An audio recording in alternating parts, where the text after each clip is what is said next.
Hey, Zaka family! Zaka is launching an exclusive membership platform to provide you with career development workshops, coaching, community, and so much more. Go to ZakaConnect.com and sign up to receive information on how to access early registration and perks.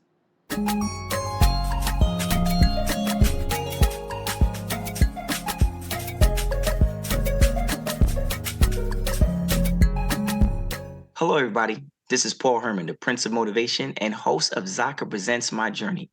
We're creating this vulnerable and positive platform where you get inspired and motivated from different leaders from our community. Today, our guest is Marielle Legair, who is a personal branding speaker and LinkedIn learning instructor. Marielle, welcome to the show. Thank you so much, Paul. I'm glad to be here.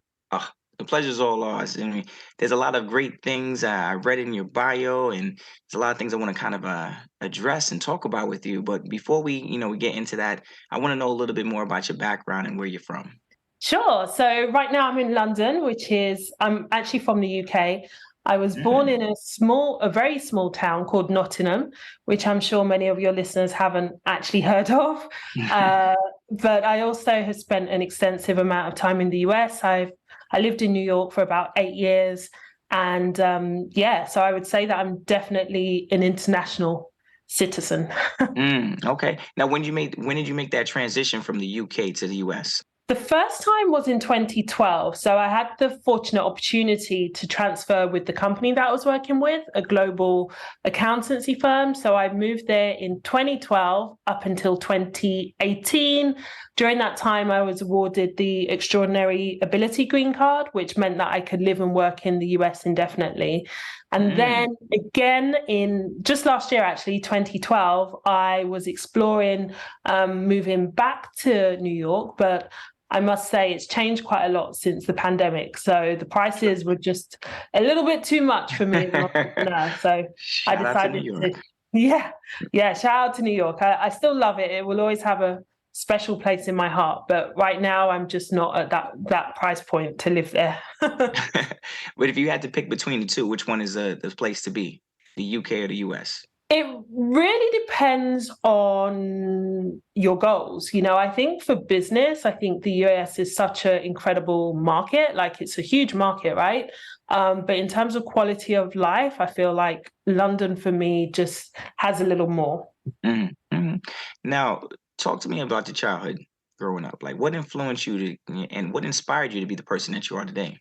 Yeah, I would definitely say that my Caribbean upbringing has a huge impact on who I am today. I was very much raised in a working class Caribbean household where we were told, to work hard and to always try our best. And in some ways that definitely helped to develop my hustle. I would say most people of immigrant backgrounds have just an inbuilt hustle in them, but also that hindered me in some ways because I don't actually believe that hard work is enough. I feel we have to do so much more than just hard work. So, there's been a lot that I take from my upbringing, but I also recognize that there's some gaps as well that I really had to work on.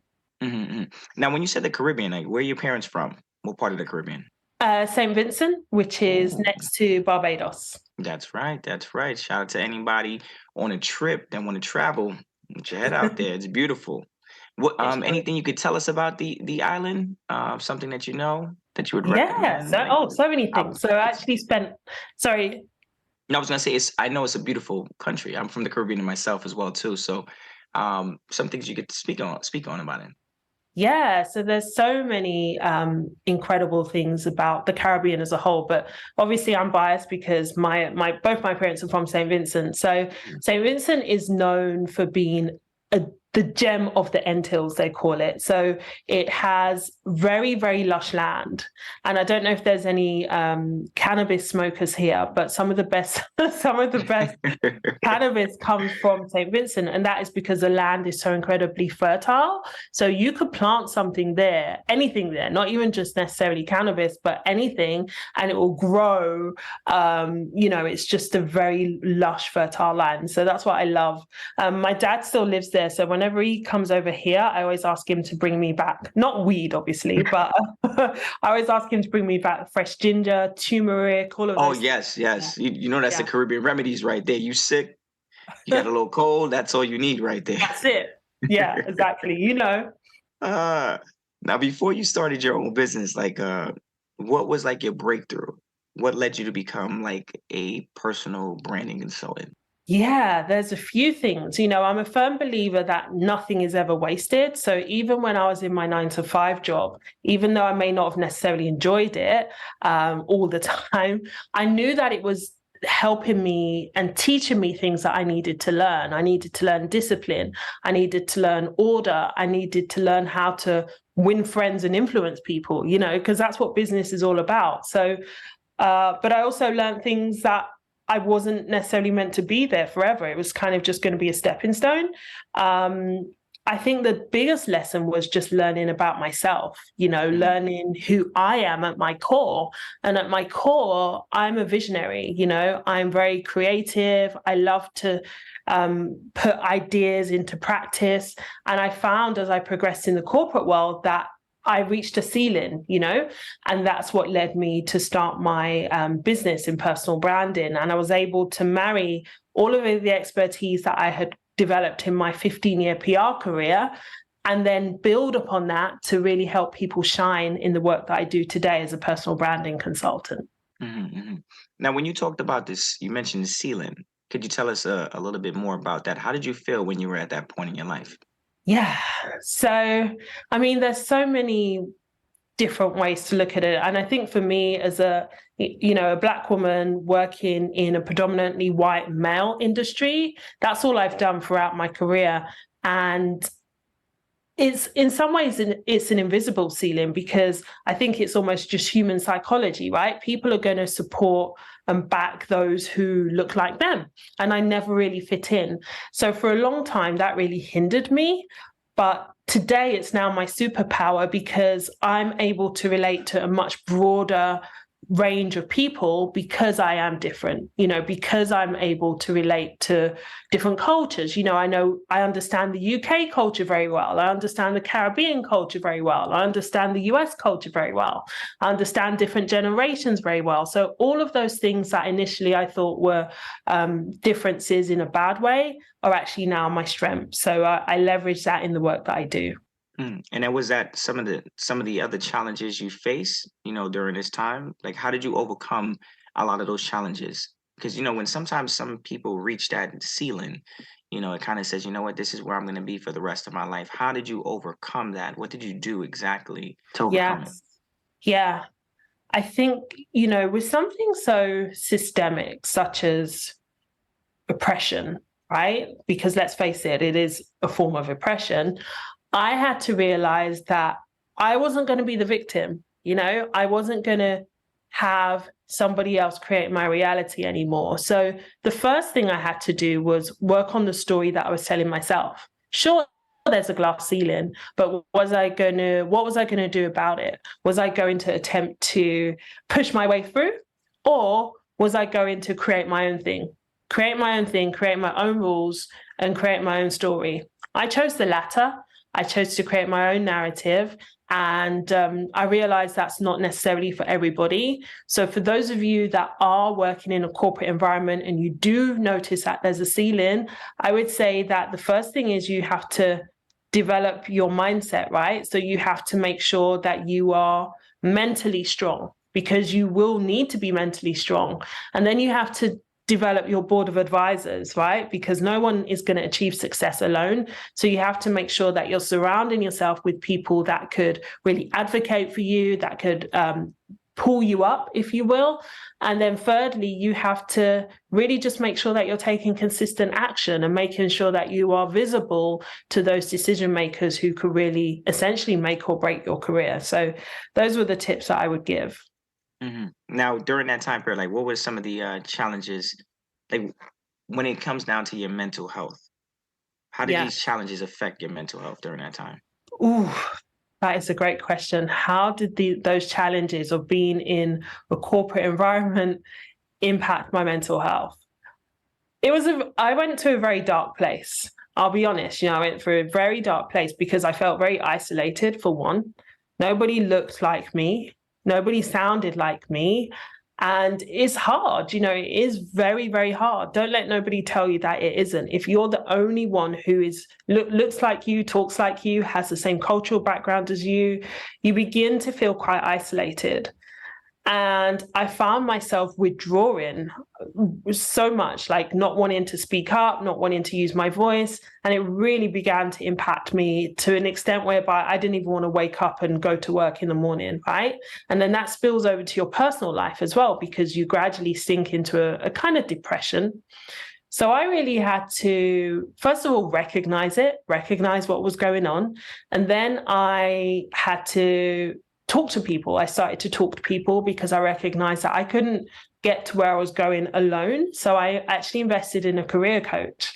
And this is when I realized that, wow, there's actually people out here that are qualified to help me. I had no idea, right? So working with a career coach, she was the one who helped me understand kind of what my core strengths were, my core values were. And guess what? It turned out that somebody with my personality type should not even be working in these big corporate environments because it goes definitely against who I am. So I think that self-awareness piece is so important. And I would say for anyone that is feeling like this is to make sure that you get help. Invest in a career coach. This is the best gift that you can give yourself. And figure out who you really are and then take the steps towards working to what it is that you discover. I'm glad you kind of mentioned that about the career coach. I feel like, a lot of the guests that I've interviewed on the show highlight, getting through things like that within their career. A lot of it came down to having a good mentorship and good coaching. So, Yes. a lot of times, people say, oh, get it done on your own and you can figure it out, work through it. But having someone who has that experience or has the knowledge could truly help, you know, move things along a little bit faster. So I'm glad you mentioned that because a lot of our listeners, that's one of the biggest things that we emphasize is just like really finding that help. And sometimes it's hard to ask for help. How did you get to that point in time in your life to ask for help? Yeah, that's a great question. And I think for me, I just hit rock bottom, right? I hit rock bottom and I saw no other way of figuring this out myself. So I knew that I needed to have somebody who was so far removed, but also qualified to help me find the way. It's essentially they kind of just lit the way for me as I took the steps. Mm, okay. Okay. Well, it's good you had someone there for you, and obviously that inspired you to do what you are doing now. Now, if Yes. someone randomly was gonna walk up to you in the street and they say, "Hey, look, could you do me a favor? Explain your business." How would you describe it? Yeah. So essentially, how would I describe what it is that I do? My work is all about visibility, and I often say that the best known wins. It's a quote from Grant Cardone, and I love it because it's true. It's not necessarily the best person, it's the best known. So you could be amazing at what you do, but if nobody knows about you, it doesn't mean anything, right? So the work that I do, I combine my extensive PR experience, my extensive storytelling skills, my extensive LinkedIn expertise, and I mold it all together to help people become the best known in their field of work. Okay. Now, how long does that take? Well, it depends. It depends on what they need. So, I do like hour sessions if somebody just wants something quick and dirty, where it's like, help me update my LinkedIn profile. Or I do keynotes that are often like 90 minutes. Or I work with people for longer periods of time. So it really depends on kind of what they require. hmm Now, why is it important for you to help, a diverse talent increase like self-confidence and visibility at work? Like, how do you do that? I think the business that I have now is what I wish I had when I started my career, because every time when I was attending a training session, it's primarily delivered by white men. And obviously, white men have a place in the corporate environment, but they couldn't really understand me. They couldn't really understand my journey or my story. So a lot of the work I do is really addressing the pain points of what it's like to be a woman or somebody of color operating in a white male dominated environment. There's certain nuances that you will face if you are from a diverse background. And I really speak to those in a lot of the training that I do. Mhm. Now, when it comes down to your training, like how do people get in contact with you for that type of training? How do they get in contact with me? Mhm. So I mainly use LinkedIn. I'm very visible on LinkedIn. So a lot of the big speaking opportunities, the brand deals, the one-to-one clients, they've all come to me via LinkedIn. So I highly recommend, if you're not somebody using LinkedIn right now, so many opportunities on there. So definitely get on board. Okay. Well, LinkedIn it is. Someone else that on the show had mentioned that as well too. That LinkedIn is like sometimes overlooked when it does come Yes. down to those opportunities. And I'm just glad you're mentioning these like small little gems. After a while when people hear it over and over, they're like, wait, hold up, LinkedIn. And I know sometimes it is hard to kind of set up the profile and make it look a certain type of way to attract those individuals over, but you're validating again, that it is another outlet, another resource to use in order to get those opportunities. Absolutely. Yeah, sure is. Now, from being a thought leader in that space, what do you think about maybe like the top three obstacles immigrants um, are constantly dealing with? Yeah, top three obstacles that immigrants are dealing with. This is such a great question. And I feel like often it's our upbringing. We're often told to, especially if you're an immigrant who isn't born with a silver spoon in your mouth, most of us aren't. So we are conditioned to struggle. And I don't mean that in a kind of patronizing way, but for me, I'm from a working class family, so I've watched my parents have to work really, really hard, and I was conditioned to believe that that's all I had to do was work really, really hard. Well, actually, working hard isn't enough. We need to be strategic, and oftentimes we're not strategic in the way in which we operate, especially in the corporate world, especially in corporate America, right? Corporate America is cutthroat. I don't care what anybody says.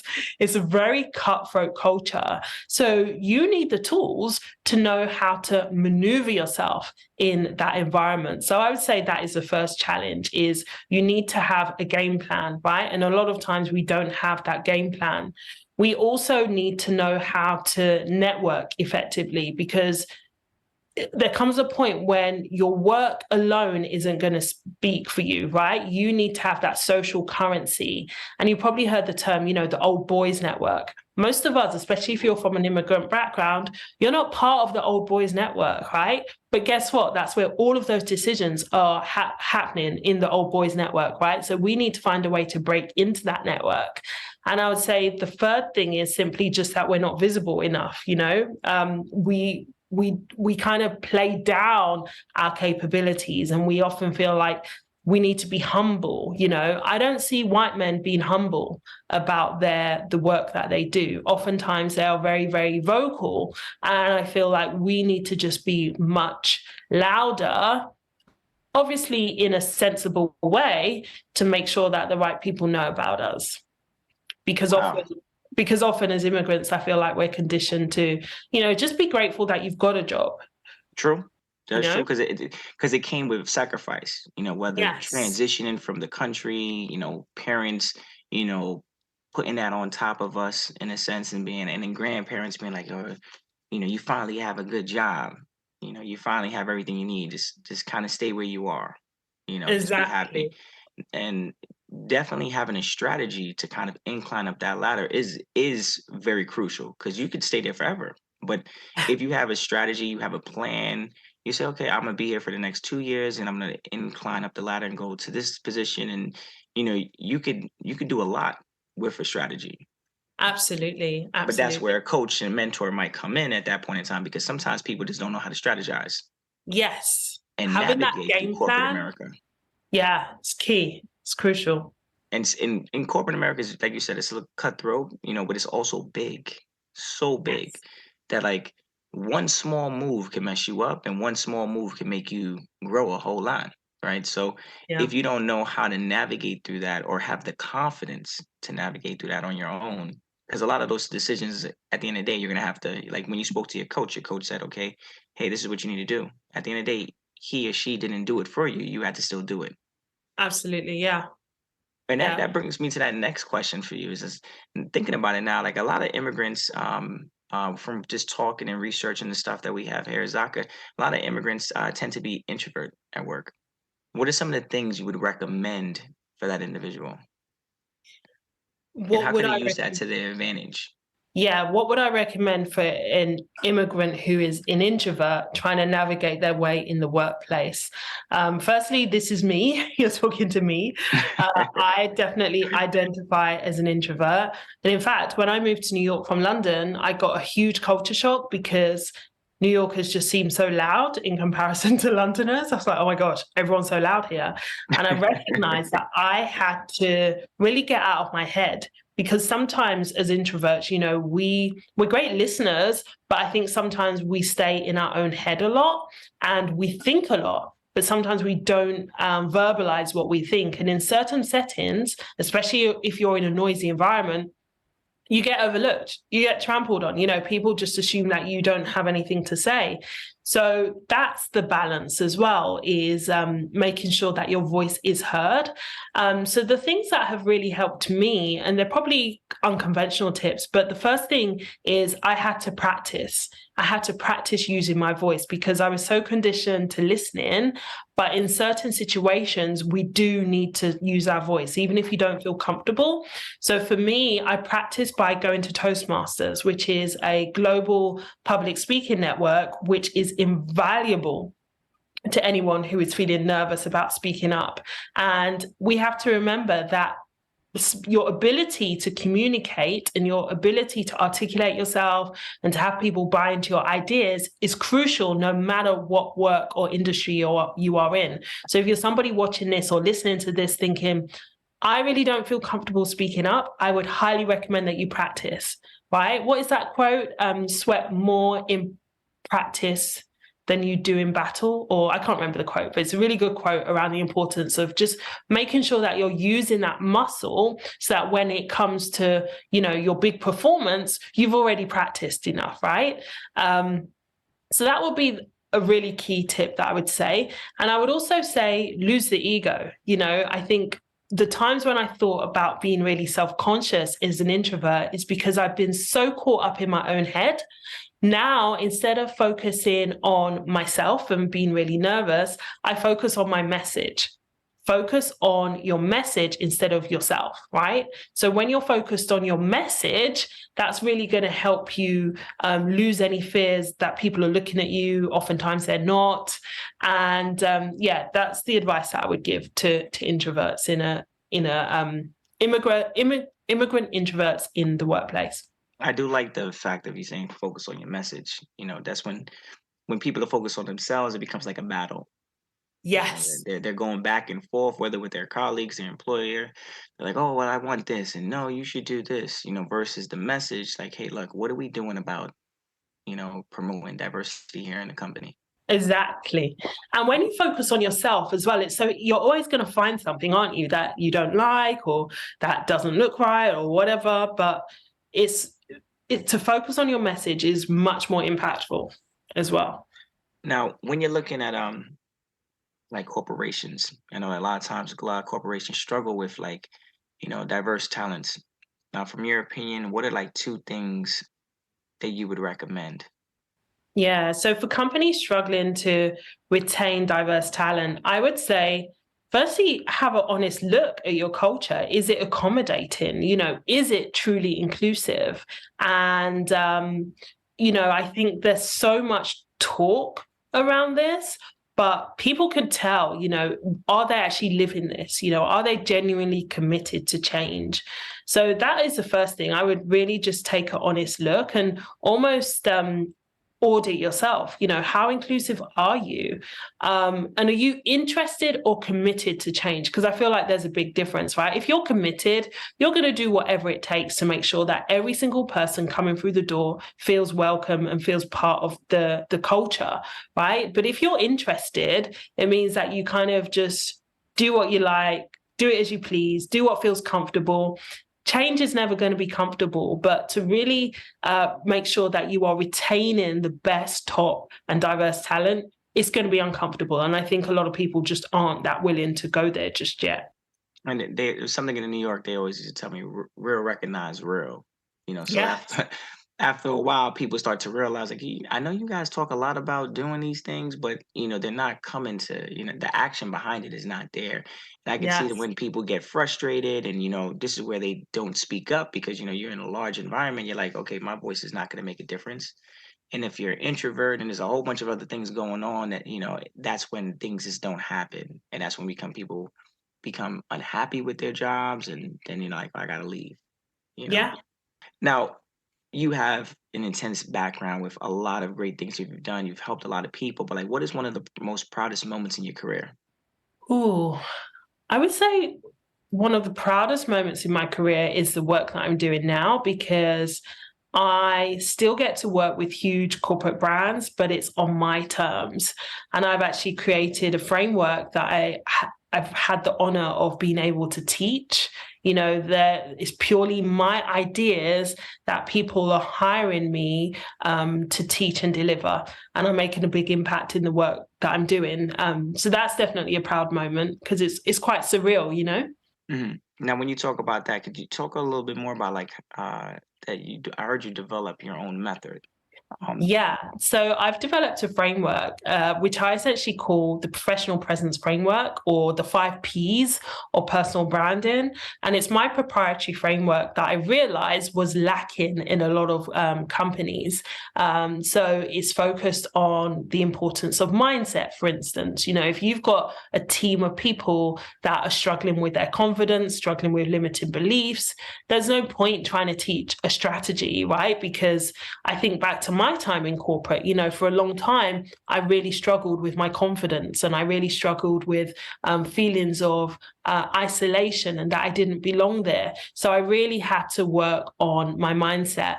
And I feel like a lot of companies just aren't teaching these things that my framework teaches. So it looks at mindset, it looks at storytelling, it looks at executive presence, it looks at how to network more effectively. And finally, it looks at how to really develop your own visibility plan. Because let's face it, theory is great, but nothing is going to be action, right? So I encourage everybody that attends my workshops or listens to a keynote that I deliver to take one piece of action that is going to help increase their visibility, because that's when you're going to see real change, when people are actually consciously and being much more intentional about the action that they're taking. mm, those 5 things are important. You said mindset. You mentioned storytelling. You mentioned presence. I believe network. Network was one of them, and then lastly is developing um, visibility. Visibility. Yeah, so it's performance, pitch, presence, partners, and then planning. So having a visibility plan, which is all about taking action, right? Because I don't ever want to be somebody that comes into an organization that just talks a load of theory and doesn't actually leave people with action steps. So that's why the last P, which is all about planning, is actually taking action, creating your action plan. So yeah. I like that. I like that. Listeners, I hope you're listening. Those 5 Ps. And that's something that people could use, throughout their whole life. Absolutely, It's yeah. not like only in one situation. It's like, oh, you know what? I have a new obstacle in my life. Let me pull out the 5 Ps. I like that. Yes. And I think that's why I've structured it in this way, because the first P, like I said, is all about mindset. So questions to really ask yourself when you're looking at this is to think about, what story am I telling myself as to why I can't be visible, as to why I can't put myself forward, why I can't reach my next level? And is that story true? Is that story true? Because oftentimes we create stories in our own heads, right? We often don't need people to create obstacles for us because we're good at doing them, creating them ourselves. So that self-reflection piece is really, really important.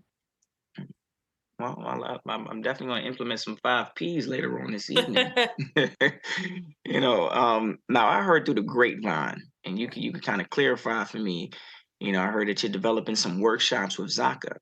Can you speak a little bit more about that partnership, and Yeah. what are our listeners, our members, going to expect from it? Yes, I'm very honored to be partnering and collaborating with Zaka in 2023. I am in the process of creating a workshop all about helping introverts develop their career and enhance their visibility in the workplace. It's a topic that I hold very dear to my heart. And I'm looking forward to putting that together and sharing it with the world sometime very soon. Mm. Well, I'm looking forward to hopefully seeing one of those things soon. I know Yeah. 2023, I know a lot of people like, oh, it's the top of the new year. I need to start doing stuff. I need to start doing stuff. So it's an honor to have you a part of the team and helping out in regards to helping with individuals. And I know you have a passion for that. So it's definitely a great mesh. So Yeah, for loving it, sure. loving Thank it. you so much. Before we conclude, any last words you want to share with our listeners? I mean, you dropped a lot of great information on us. Definitely, the 5 Ps is a very big one, but you spoke a lot about just like coming from where you from to where you are, your business. But is there anything you want to leave the listeners with? I would just say it's your time. It's your time. I'm something that I'm doing this year is really just trying to reach my highest level. So I'm constantly, every single day, assessing what I could do better, right? So ask yourself this, if there's just one thing that you could do better to make this year your best year yet, what is that? And how can you commit to doing that every single day just by taking those small steps? They will compound over time. So I feel like we owe that to ourselves, especially as immigrants. I know most of your listeners will be immigrants. Like, we are our ancestors' wildest dreams. Like, I really do believe that. So make them proud. Let's make them proud. Hmm. Well, thank you, thank you, thank you so much for just being on the show and just giving us your time and also your advice and sharing your story. Good or bad, there was a lot of great things that we could pull away from this interview. And I really want the listeners to know that if you want to hear more inspirational stories like Marielle, please check us out on ZakaConnect.com. Follow our social at Zaka Connect or follow our feed, Zaka, wherever you listen to your podcast.